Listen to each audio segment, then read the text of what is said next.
ქალაქი ამბობს, რადიო ქალაქზე. მოგესალმებით, ეს არის გადაცემა ქალაქი ამბობს. მე ვარ მისი წამყვანი შორენა ცხოვრებაშვილი და მშენებლობის ხარისხზე ვისაუბრებ დღეს სტუმართან ერთად. ირაკლი როსტომაშვილი, მენაშენეთა ასოციაციის თავმჯდომარე, ჩემი სტუმარი. მოგესალმებით ბატონო ირაკლი და მადლობა მონაწილეობას გადაცემაში. ბატონო ირაკლი, როგორია სამშენებლო სტანდარტი თუ არსებობს ესეთი ჩვენ ქვეყანაში და რამდენად დაცულია ის? მადლობთ. სამშენებლო სტანდარტი ცხადია არის ჩვენ ქვეყანაში, ყოველთვის იყო, ანუ ბოლო თითქმის ასეული წელია. რამდენად არის დაცული, ახლა ეს ცოტა ესეთი საკითხია, ამაში რდება შესაბამისი მაკონტროლებელი ღონისძიებები. სხვადასხვა პერიოდში, სხვადასხვა აქტიურობით ხდება ეს კონტროლი და შესაბამისად, შედეგიც ადეკვატური არის ხოლმე. პროპორციულია ამ კონტროლთან. რაც შეეხება სამშენებლო ნორმებს, მოქმედებაში იყო და ერთი პერიოდი გაუგდა, მე ისევ აღდგა, ეს არის ეგრეთ წოდებული გოსტი, ანუ შენებლობის წესები და ნორმები და ეს პრინციპში მოქმედებს. ანუ მაინც ხალბატონო შორენა, ესე იგი ჩემი აზრით, ერთი არის კანონი, რაც არ უნდა კარგი იყოს, მაგრამ მეორე არის მისი ცხოვრებაში გატარების, თქვათ, როგორ ტარდება ცხოვრებაში და რაც თავარია მისი ადმინისტრირება. ანუ ჩემი აზრით, ჩვენ აი ამ რაღაცა შუალედში ვართ, როცა პრინციპში არსებული რაღაცა ეს სამშენებლო ნორმები და წესები არსებობს, მაგრამ ალბათ ჯერ უნდა ვერ ხდება მისი გატარება ცხოვრებაში. აი უფრო დავაზუსტოთ ბატონო ირაკლი, შენობის მდგრადობაზე, საიმედოობაზე და უშუალოდ სიმტკიცეზე ვისი პასუხისმგებლობაა? ვის ეკისრება ამის შემოწმება და შემდეგ ვის პასუხისმგებლობაზეა ეს? ეცეთ ეგ არ არის ერთჯერადი საკითხი შენობის მდგრადობა. შენობა თავის ვისაუბროთ ახალ აშენებულებზეც და შემდეგ მე შევეხოთ ძველ აშენებულებსაც. ესე იგი შენობა იწყება პროექტირებიდან. პროექტირება იწყება ტერიტორიის შესწავლიდან, ეგრეთ წოდებული შესწავლითი სამუშაოებიდან, რომელიც გულისხმობს ტერიტორიის აზომვას, ანუ საკადასტრო თქვათ აი დადგენას და შემდეგი ეტაპი არის გეოლოგიური ანალიზი და გეოლოგიური დასკვნა. ანუ ეს არის უმნიშვნელოვანესი ეტაპი და აი ამის შემდეგ იწყება სწორედ პროექტირება, ანუ გეოლოგიური ეგრეთ წოდებული ეს სენდვიჩს ეძახიან ჟარგონის სახით, ეს იძლევა იმ მოცემულობას და იმ საპროექტო დავალებას, ასე ვთქვათ, როგორ შეიძლება განხორციელდეს შემდგომი პროექტირება. ანუ ეს კონსტრუქციები, საძირკვლიდან დაწყებული კონსტრუქციები და მისი, ვთქვათ, მდგრადობა. იწყება გეოლოგიიდან. შესაბამისად, შემდეგი ეტაპი არის უკვე პროექტირება, რომელიც აუცილებლად უნდა ესე იგი პასუხობდეს აი ამ გეოლოგიის მოთხოვნებს, რომელიც ძალიან მკაცრი არის. პროექტირების შემდეგი ეტაპი, ანუ ვთქვათ, ესა თუ ის გეოლოგია და მერე პროექტი, ანუ რისი თქმა მინდა, ეცეთა რომ უფრო გასაგები იყოს რადიო მსმენელისთვის, კომპლექსურად ყველა ამ პირობის შესრულება არის აუცილებელი იმისთვის რომ დაიწყოს კონკრეტული ობიექტი რომ მდგრადი იყოს. ანუ მარტო კაი გეოლოგია, რაც არ უნდა კარგი გეოლოგია იყოს, საკმარისი არ არის. ამას სჭირდება სწორი, კარგი კონსტრუქციული პროექტის, არქიტექტურული პროექტი სხვა არის. არის არქიტექტურული პროექტი არის მაინც ვიზუალი, აი ის სწორი გაანგარიშება საინჟინრო კონსტრუქციული პროექტი. შემდეგი ეტაპი არის, ანუ ესე იგი არის, თქვათ, გეოლოგია, შესაბამისი პროექტი, აუცილებელი ფაქტორი არის შესაბამისი მშენებლობა. ანუ შეიძლება ეს ყველა ორივე წინა კარგი იყოს, მაგრამ არასწორად აშენდეს, ან არასწორი მასალებით, რაც პროექტში ჩადებული, ანუ არა თქვა მეორადი ხშირად იყო ეგეთი შემთხვევები ახლა აღარ არის დიახ რაღაც ესეთი ბეტონის არასაიმედოობაზე არა ეს არა მგონია ეს აჟიოტაჟი იყო მე მაგას ვერ დავეთანხმები პრინციპულად და შესაბამისად აი ეს რკინის არმირების თქვა ნახაზით და კვეთით შესაბამისობა შემდეგი არის ეგრეთ წოდებული კარგილები აპალოვკა ეს რუსული ტერმინი არის მისი სწორედ მოწყობა ამ შემთხვევაში ყოველთვის იყო და ეხლაც არის არავის არ გაუქმებია მაგრამ სამწუხაროდ ხშირ შემთხვევაში ეს პირობები ირღვევა ხოლმე და ამის კონტროლი ძალიან რთული არის ეს არის ეგრეთ წოდებული ფარული სამუშაოების აქტების შედგენა რომელიც ევალება პროექტის მთავარ არქიტექტორს და მთავარ კონსტრუქტორს. როცა მან უნდა ჩაიბაროს წარმოედგინეთ ყალიბში მოქცეული ლითონის კონსტრუქცია, სადაც მოხდება შემდგომში ბეტონის ჩასხმა და მას მერე ვერავინ ვეღარ შეამოწმებს, თუ არა სპეციალური რენტგენის რაღაც დანადგარებია უძვირესი. ანუ ეს არის ფარული სამუშაოების ეგრეთ წოდებული აქტის შედგენა. ამავე დროს უნდა გაკეთდეს ეგრეთ წოდებული სინჯები, კუბიკები, რომელიც ბეტონის მიღების, ესე იგი, გამოშვებისა და მიღების მომენტში აუცილებლად ყველა პარტია მოსულ ბეტონზე ვალდებულია მწარმოებელი და მშენებელი ერთობლივად გააკეთონ ეს სინჯები და 28 დღის მერე უნდა ინახოს მისი მდგრადობა მარკაზე. ლაბორატორიული დასკვნა იწერება. ანუ ეს არის აი რაც მე გითხარით ეს რომ მივიღოთ ჩვენ მდგრადი შენობა. ეს არის აუცილებელი რომელიმე მათგანი თუ არ აკმაყოფილებს იმ სტანდარტებს რაც არის აუცილებელი. ნუ მაშინ ვერ ვიტყვით. მაგრამ ეხლა არის ძალიან მნიშვნელოვანი მეოთხე ფაქტორი რომელიც ეს მშენებელს და დამპროექტებელს თქვათ ეს არ ეხება. ძალიან მნიშვნელოვანი ფაქტორი არის ექსპლუატაცია. შენობის ექსპლუატაცია.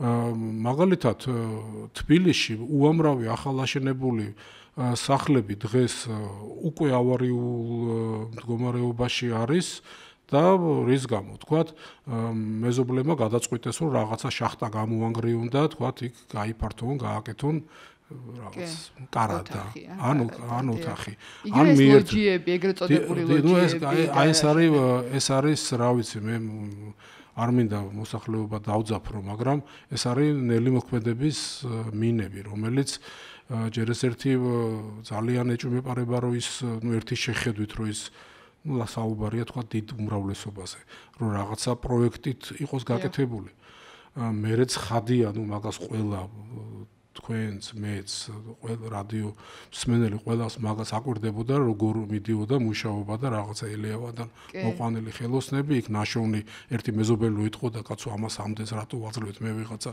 ნაცნობი მყავს და იქ უფრო იაფად ვიშოვით რაღაცას და აი ესე ნაშოვნით ბიძაშვილით რაღაცით აი ესე მიშენებული ეს ლოჯიები რომელიც კატასტროფაა ნუ ვიზუალზე რო არაფერი არ თქვა არა ერთხელაც მე მახსოვს რომ ჩამონგრეულა და მსხვერპლ სამწუხაროდ იცით რა არის ჩვენ ხო სამწუხაროდ მივეჩვიეთ საზოგადოება რომ აი ეგეთ რაღაც იმებს რაღაცა უცებ მოხდება ხოლმე და ამას ჩემ თავზე გძნობ ხოლმე ხშირად იცით ჩემთან რომ გახშირდება ხოლმე ზარები ესე იგი რაღაცა განცხადება გაკეთა იმ ბეტონის სიმაგრეზე ან რაღაცა უბედური შემთხვევა მოხდა მაგალითად ქობულეთში ტრაგედია დაატრიალდა და ახლა ერთ წელს წინ რომ სახანძრო ნორმები არ იყო დაცული და ასეთი რამეები რო ხდება მაშინ ხდება ხოლმე ჟურნალისტების გააქტიურებად ადგილობრივი ხელისუფლების მათ შორის ცენტრალური ხელისუფლების და მაშინ ხდება ხოლმე რაღაცების მოკითხვა აი პირდაპირ გეუბნებით რომ ეს რაც დრო გადის მით უფრო უახლოვდებით იმ კატასტროფას რაც ელოდება რაც შესთავაზებდით იცით რა არის მე გონია რომ ძალიან დემონტაჟი უნდა მოხდეს ძალიან დიდი ნაწილის დემონტაჟი უნდა მოხდეს მაგრამ იცით როგორ არის აი ეს მოსახლეობა ხშირ შემთხვევაში ხა მე მქონია სამსახურებრივად მაგასთან შეხება და ну იცით საქართველოში ძალიან გამჯდარი არის უფრო ესეთი მემარცხენელი იდეოლოგია საბჭოთა მემკვიდრეობაა რომ აი ვიღაცამ უნდა გაუკეთოს აი თქვა წარმოედგინეთ ეხლა მე რო პრეტენზია მქონდა სახელმწიფოსთან რომ აი ჩემი მანქანა დაძველდა და ახალი მიყიდეთ ან კაპიტალური რემონტი გამიკეთეთ. ანუ თქვენ ამბობთ, რომ ისევ ადამიანებმა ვინც იყიდეს. სახელმწიფომ თავის დროზე ძალიან დიდი შეცდომა დაუშვა, როცა ესეთი რა სიტყვა ვიხმარო, რაღაც გაუაზრებელი პრივატიზაციები რო გაკეთდა. ეს ეხება ძველ ავარიულ ფონდს ძველ თბილისში, როცა აბსოლუტურად აი ეს უფლება მოვალეობები არ გაიმიჯდა და იმ მოსახლეობამ ეხლა წარმოიდგინეთ წინა ხელისუფლების პერიოდში რომ მოხდა პლეხანოვის აღმაშენებლის გამზირის თქვა რაღაცა გარემონტება ვიზუალის ესა. ეხლა ხო გეუბნებით მე აი თვითონ როცა ის კეთდებოდა მე პრინციპულად თვითონ დამოკიდებულება არ მომწოდა სუფთა ესეთი მაგრამ მოდი ეგრე ვთქვათ რა ნებისმიერი საერთოდ ქალბატონ შორენა ნებისმიერი სამუშაო უნდა ღირდეს იმათ, რასაც აკეთებ. ანუ ფასთან შევარდებით არის თორე. ცხადი ახლა ვინ, ადამიანი არა კეთილსინდისიერი უნდა იყოს, რომ იკამათოს, რომ ძველი ჯობდა ვიდრე რაც ახლა გაკეთებულია, ხო? უბრალოდ აი იმ ფასით უფრო კარგი გაკეთება შეიძლებოდა.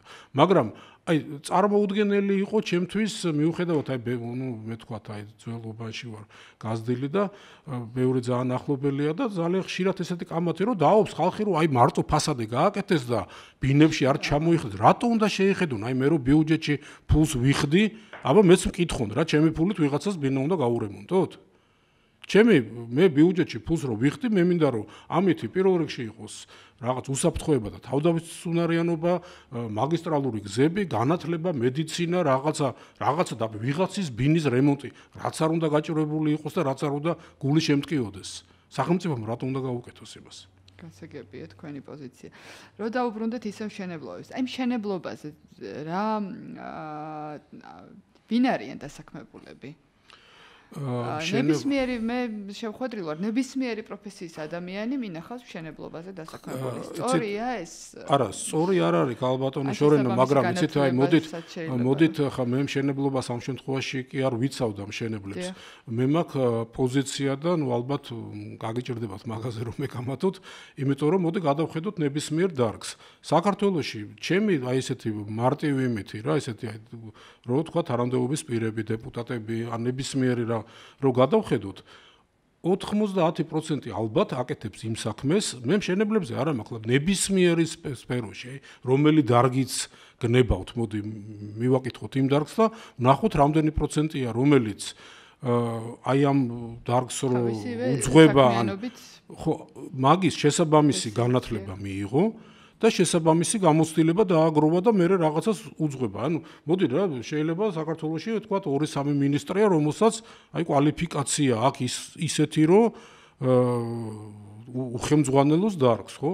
ნუ განათლებაზე ხო საერთოდ საუბარი ზედმეტია და რატო თქვენ აი თქვენ როგორ წარმოგიდგენია თქვენ ვინმესთან მაგ ძიუდოისთან მიხვალთ კბილის დასაპლომბად?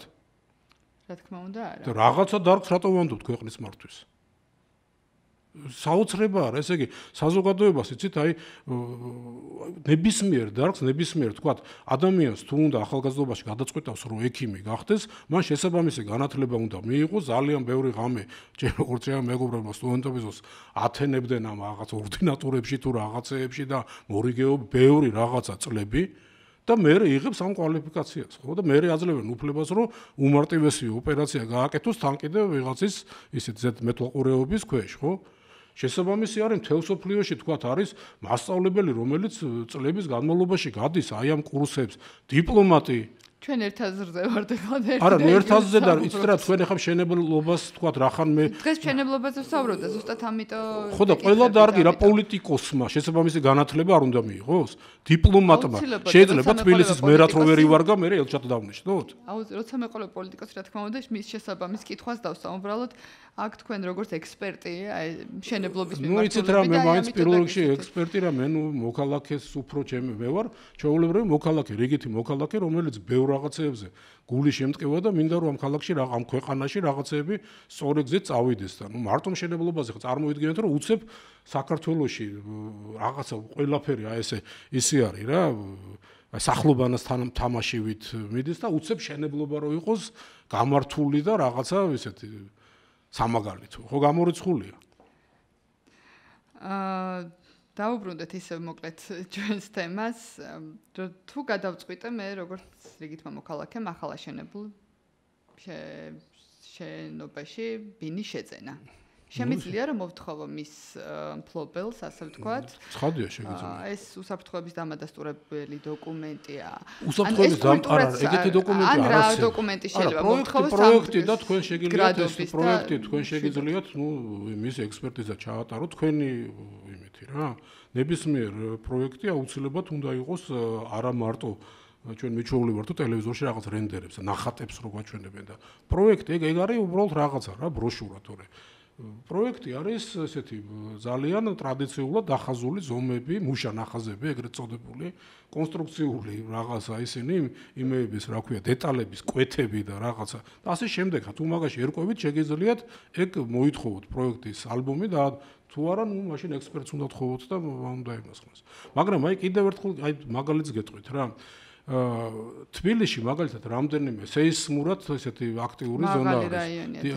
რვაბალიანი, ესე იგი სპიტაკის მიწისძვრის მერე 1988 წელს იყო დამანგრეველი მიწისძვრა სომხეთში და მაშინ აი ამ რეგიონში შეიცვალა სეისმური მახასიათებელი. მანამდე საანგარიშო ციფრი იყო 7 ბალი და მერე გახდა 8 ბალი. ანუ ამ თავისთავად ბევრი კითხვები გააჩინა, იმიტომ რომ ესე იგი 1992 წლამდე რაც ნაშენი იყო, იმას უკვე პრინციპში ესეთ რომ ვიხმაროთ რა, ლიცენზია შეუწყდა იმ შენობებს. ხო ეს ის შენობები უამრავი, მე არ მაქვს ლაპარაკი ძველ ისტორიულ ზონაზე. მანამდე მასივები და რაღაც აშენებული პირდაპირ ან გოსტებით, ეგრეთ წოდებული გოსტებით ნანგარიშები იყო 7 ბალზე. 92 წლის მერე ნაშენი რაც არის და ძირითადად ეს უკვე მერე სახელმწიფო ცხადია უკვე მერე დაემთხვა კიდეც სახელმწიფო პრაქტიკულად საცხოვრებელი არავუშენებია და ძირითადად ეს კერძო ბიზნესი, კერძო სამშენებლო ორგანიზაციები აშენებენ და საანგარიშო მაჩვენებელი უკვე არის 8 ბალი. აი ამ ფონზე წარმოიდგინეთ წინა ხელისუფლების პერიოდში გაიყიდა გეოფიზიკის ინსტიტუტი. გაიყიდა თბილ ქალაქ პროექტი. აღარ აქვს, აი წარმოიდგინეთ, ეხლა იცით როგორ რაღაცას გეუბნებით, რომ აი ვერ აღწერ რა შევადარო. აი თბილის და საქართველოს აქტიური, აი კავკასიონის ახალი მთებია, აქტიური სეისმური ზონა, რაღაცა პლასტების, ანუ ხე კიდე ცალკე თემა არის და გეოფიზიკის ინსტიტუტი და მე აი დიდი წვიმა რო იყო და დინარე ვერერო ადიდდა. მაშინ იყო აი და რა გვიშველება და როგორ და მე მოიკითხეს საბა გეოლოგის ადარი და რაღაცა ეს სენსორების დაყენებას და რაღაცაზე დაიწყეს. და მაგ შეხვედრებზე, იცით, მე რო რაღაცა საკმაოდ მაღალი თანამდებობის პირებთან მიწევდა რაღაც მაშინ შტაბები და რაღაცები გააკეთეს და რომ რაღაცა ანალიზს რო ვაკეთებდი და სპეციალურ ტერმინებს რო ხმარობდი, რომ ნიშნული და რაღაცა, საერთოდ ვერ ხვდებოდნენ რაზე იყო ლაპარაკი. ძალიან ესეთი მე მგონია რომ მაგას რაღაცა ბევრად სერიოზულად უნდა მოეკიდოს ყველა, იმიტომ რომ იგივე 13 ივნისი იყო ახლა. ხო, 13 ივნისს საუბრობ მედია. როდესაც მოხდა ეს ვერეს განაშენიანება. იგივე ეს ვერე, როგორც მე ვიცი, 20-იან წლებში ისევ ადიდდა და იგივე ტერიტორია ისევ დატბორა. ამის შემდეგ მაინც ეს ციკლი აქვს, დინარას, იცით მე გეტყვით. მან მე საკმაოდ კარგად ვიცნობ მაგ პრობლემას, იმიტომ რომ მე ინსტიტუტის დამთავრების შემდეგ მე განაწილებით მოვხდი საქალაქო პროექტის პირველ სახელოსნოში, სადაც ის სახელოსნო მუშაობდა მზიურის პროექტზე, ზუსტად მაგ ტერიტორიაზე და ყველა აი სანტიმეტр გავლილი გვაქვს და შესწავლილი მაგის გეოლოგიური ყველანაირი მონაცემები და ასე შემდეგ და ვერეს შემკრები აუზი, ანუ წყლის შემკრები აუზი არის დაახლოებით თბილისის ტერიტორიის ხელა. ანუ ეს ერთი ბეწო მდინარე, რომელიც ხანდახან შეიძლება აი ცხელი ზაფხულის პერიოდში საერთოდ არც ჩანს. აი უცებ წვიმის, აი თქვათ ისეთი დიდი წვიმის პერიოდში 10 წუთის განმავლობაში შეიძლება მოვარდეს უზარმაზარი ისა.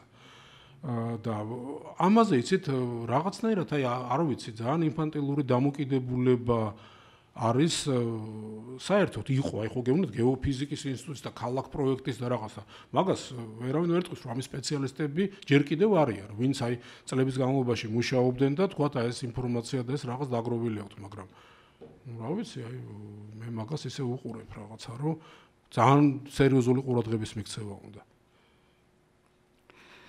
გასაგებია. მინდა კითხოთ იყო საუბარი ეგრეთ წოდებულ ხრუშოვკებზე, არ ვიცი ხა როგორ მოიხსენია ეს ხრუშოვკები, რომ თითქოს უნდა გაუვიდა ვადა ექსპლუატაციის და თითქოს უნდა დაინგრეს ეტაპობრივად და მათ ჩაანაცვლონ ახალმა. რამდენად რეალურია?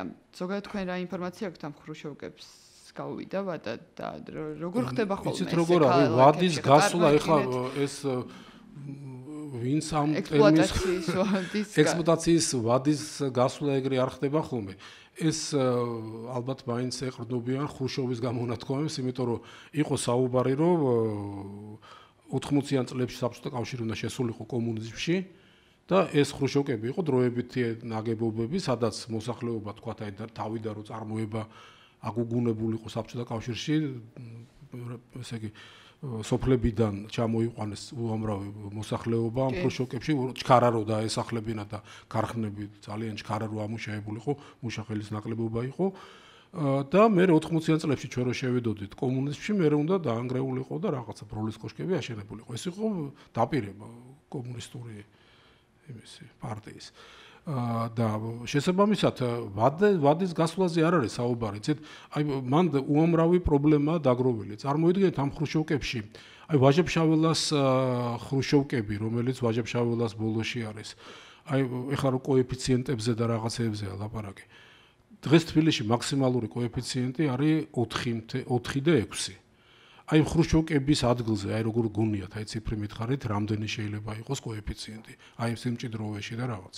თქვით რა ციფრი დაახლოებით რა. არ ვიცი. 1.2. თქვენ წარმოგიდგენიათ ახლა ის მოსახლეობა ითხოვს რომ მოდი აი დღეს რა ხდება? აი ვაჟებ-შაველას კვარტლებს გეუნებით, როგორი სიმჭიდროვეა და როგორი მჭიდრო განაშენიანება. ეგ განაშენიანება რო გაიზარდოს 4-ჯერ. წარმოგიდგენიათ მანდ რა შეიძლება მოხდეს? არა, ვერ წარმოვიდგენია 4-ჯერ. ხო, წარმოუდგენელი. თუმცა ის მოსახლეობა, ვინც იქ ცხოვრობს, ჩვენ ცადეთ, რამდენჯერმე ქონდა თქვათ შეხვედრა კონკრეტულ უბნებზე და რაღაცა პროგრამაც კი ქონდა გაკეთებული ამათთან თქვათ იმაზე მუშაობის და ნუ რაღაცა და დემონტაჟის და ახლის აშენების და რაღაცა მაგაზე მუშაობდით. კონკურსიც კი ქონდა გამოცხადებული. ურთულესი არის მოსახლეობასთან საუბარი, იმიტომ რომ არის მოშენებული, მიშენებული, ერთ-ერთს ანგარიშობს, მეორე რაღაცა, ნუ არარეალურ იმებს იღებ, მოთხოვნები არის. მე თქვათ ის მოსახლეობა ერთი იძახის რომ მე აი 1 წლის წინ გავარემონტე და ამიტომ მე ეს მინდა. ანუ ასე თქვათ ერთი პირით ეს მოსახლეობა ვერ ლაპარაკობს.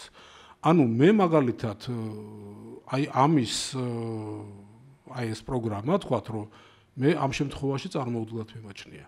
რაც არ უნდა დიდი დაფინანსება იყოს, მაგას ჯობია რომ სხვა რაღაცა ტერიტორია გამოიყოს, ურბანული ტერიტორია, სადაც გაკეთდება მთელი ინფრასტრუქტურა და იქ აშენდეს. ანუ მანდ რომ მოხდეს აი მოსახლეობის თუ ესინი მოითხოვენ თქვათ რაღაც 30%-ით მეტს და ეზოში რაღაცა გარაჟები და რაღაცეები და იმას რომ ფარჩი ანგარიშობენ და ნუ რაღაცა ოცრება ხდება. ეგ მოლაპარაკება მე არ ვიცი, ვინ უნდა აწარმოოს და რა თქვათ რა რესურსი ჭირდება მაგას. თვითონ გააქვთ ინფორმაცია აი ამ შენობების გრადობაზე? იცით როგორა სხვადასხვანაირად არის ხა მე მაგალითად ინფორმაცია რამდენიმე ხრუშოვკა ვიცი რომ აი ეს ტემპერატურული ნაკერი გამონგრეული აქვს და განჯინები აქვს გაკეთებული მაგალითად არ შეიძლება ეგა. მე ვიცი რომ თქვათ რაღაცა ხრუშოვკები ვიცი რომ აი ესე დააშენეს პირდაპირ და კარებებს ვეღარ აღებენ და ასე შემდეგ, ნუ ჩვეულებრივია როგორ ნებართვებს გასცემს დედაქალაქის მერია. იცით რა არის მაგ შემთხვევაში სწორედ რომ დედაქალაქის მერია არაფერ შუაში არ არის რა. ეგ არის მოსახლეობის თვითნებურად გაკეთებული შიგნით ეხლა რომ გამონგრეული და რაღაცა ეს რო არის დემონტაჟი გაკეთებული და ეს მიშენებული აივანი რო გაჩაასხა და გადმოიტანა და გამოწია და ხო, მაგრამ ეხლა რომ მომინდეს მე ჩემს ახლა ავხატოს ახურავი, ამაზე ნებართვა არ უნდა მომცეს ეს ანუ მოსახლეობის მოთხოვნა და ერთი პერიოდი წინასაარჩევნოდ ეგეთი ღონისძიება გატარდა, თუ გახსოვთ რაც შენია. და ანუ ყველაფერი აი ძველი ცოდვები და რაღაცა აი ამ რაც შენიამ ჩამოწერა. ხო, მე რიცხვ საფრთხის შემცველია რეალურად. ძალიან სერიოზული საფრთხის შემცველია სწორედ ეგ. აი არასწორი მიშენება და არასწორი თქვათ აი რაღაცა კედლის გამონგრევა, ფანჯრის გამოჭრა. ამიტომ რომ მე მაგალითად რომ დამჭირდეს ჩემს სახლში ფანჯრა შევუცვალო. აუცილებელი მოთხოვნი კი. ძალიან ბევრი ნებართვა უნდა წამოვედო მე. არა, ბევრი ნებართვა გააჩნია, როგორ თქვა, თუ ფასადზე გამოდის, სხვა პირობა არის, თუ ფასადზე არ გამოდის, თქვენ შეგიძლიათ ეს ატვირთოთ მერის, საიძრო ამას აპირებთ და არაფერი. პრაქტიკულად თუ იქიდან რაღაც ამგრძალავი სიგნალი არ მოვიდა, თქვენ შეგიძლიათ ეს გააკეთოთ. თუ იგივე თქვა ეს ალათები, ფანჯრის თქვა ნახატი თუ შეუცვლელი ეს არის იგივე საკეთეთ, მაგაზე პრობლემა არ არის. ოღონდ ისევ და ისევ რაღაცა მარჯანიშვილზე და იმაზე არ უნდა გამოდიოდეს რუსთაველზე თქვა, თუ ისე დგას სახლი, რომელიც ფასადზე არ იმაშება, მაგას პრობლემა არ არის. და ბოლოს ჩვენი გადაცემის დრო იწურება, რაღაცა ისეთი გამიგია შეფასება, რომ სამშენებლო კომპანიებზე ნაწილი ამბობს, რომ მცირე ზომის სამშენებლო კომპანიების აშენებული შენობები არის ბევრად საიმედო, ზოგი ამბობს, რომ არა დიდი კომპანიების მასშტაბით უფრო დიდი კომპანიების უფრო ხარისხიან დაშენებენ. რამდენად ახლოს არის ეს ლოგიკასთან და თუ გაგიგიათ თქვენ. რა პრინციპით შეიძლება რომ ესე დავყოთ პატარა და დიდი. მე მაინც პატარა და დიდზე პატარა და დიდი არის საერთოდ თითქოს პატარა უფრო რაღაცა ეკონომიურად აკეთებს, დიდს უფრო მეტი საშუალება აქვს რომ ხარისხზე მეტი. აი რაღაცა ბევრი საუბარი. არა, ნუ ხა ეგეც დიახ, მე არ ვსმენია ხა ალბათ მე ვთქვათ თუ ეგეთ რამეს არ მეუბნებიან, მაგრამ არასწორია მგონია საერთოდ ეგეთი დამოკიდებულება. ნუ აქ არის ლაპარაკი პროფესიონალზე რა. ვინ აკეთებს აი როგორც თავიდან გადაცემის დასაწყისში დავიწყეთ, აი ყველა ეს ციკლი თუ კარგად არის განხორციელებული, დიდი და პატარა კომპანიას არანაირი მნიშვნელობა არ აქვს. და რეალურად ჩვენ თუ მოვითხოვთ ადამიანები უფრო მეტ ინფორმაციას მშენებლისგან და იმ სამუშაო ნახაზებს, რაზეც ვისაუბრებთ ხო და ესე ბრმად არ შევალთ ახალ თუ ძველ აშენებულ, ახალ აშენებულზეა საუბარი. შესაბამისად, მეორე მხრიდანაც უფრო მეტი პასუხისმგებლობა იქნება და რაღაცნაირად გაიზრდება. არა, მესმის თუ მოითხოვთ, აი იცით აპატიეთ, მაგრამ თქვენ ეხლა რომ აი მე მომთხოვოთ და მე თქვენ რომ ნახაზი დაგიდოთ. კითხულობთ ნახაზი, იცით ნახაზის კითხვა. ხო, მაგრამ აქ მე ვერ წავიკითხავ. ანუ ექსპერტიზის დასკვნა გაკმაყოფილ. ხო და ნუ იმ შენობას ისედაც აქვს ექსპერტიზის დასკვნა და კონსტრუქტორის ხელმოწერაა, ხო? ანუ ეს თქვენ უნდა მოითხოვოთ ალბომი და მთელი სხვანაირად დამტკიცება პროექტის ვერ ხდება. თუ ექსპერტმა თქვა, ამ შემთხვევაში ექსპერტს ვეძახი მე კონსტრუქტორს, იმ არქიტექტორს, ვისაც აქვს უფლება რომ მოაწეროს ხელი ამა თუ იმ პროექტს. თუ ეს ხელმოწერა, ანუ ხა მაშინ უნდა მოიყვანოთ ერთი თქვენი მხრიდან ექსპერტი და იმას ეკამათოს, ასე ვთქვათ. ანუ ეხა მე ამის, ეგ ვერ წარმომიდგენია, რომ ნებისმიერმა ჟურნალისტმა თქვა, ექიმმა რაღაცა, რა ვიცი, სხვადასხვა სადაზღვევოს მენეჯერმა, ბანკირმა, ყველამ რომ მოითხოვოს საპროექტო დოკუმენტაცია და მე რომ დაუდებ ამ ნახაზებს და იმებს, რა ქვია, მუშა ნახაზებს და რაღაც დეტალებს 1-10-თან მასშტაბში რამეს გაარკვევს.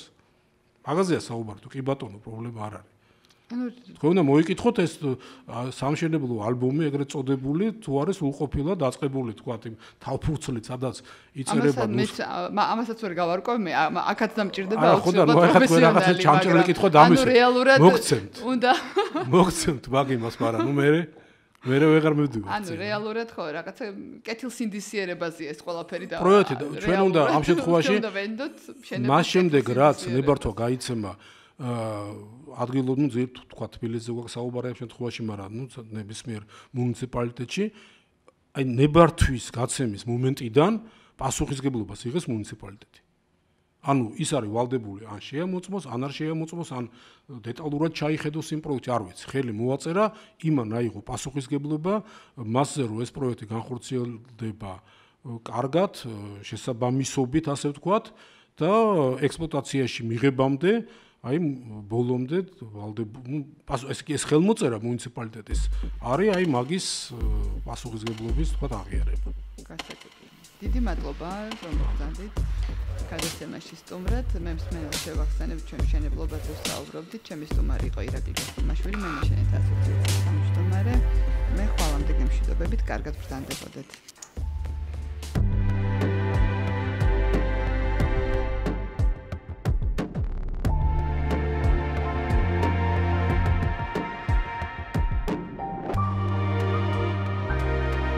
Ქალაქი ამბობს, რადიო ქალაქზე.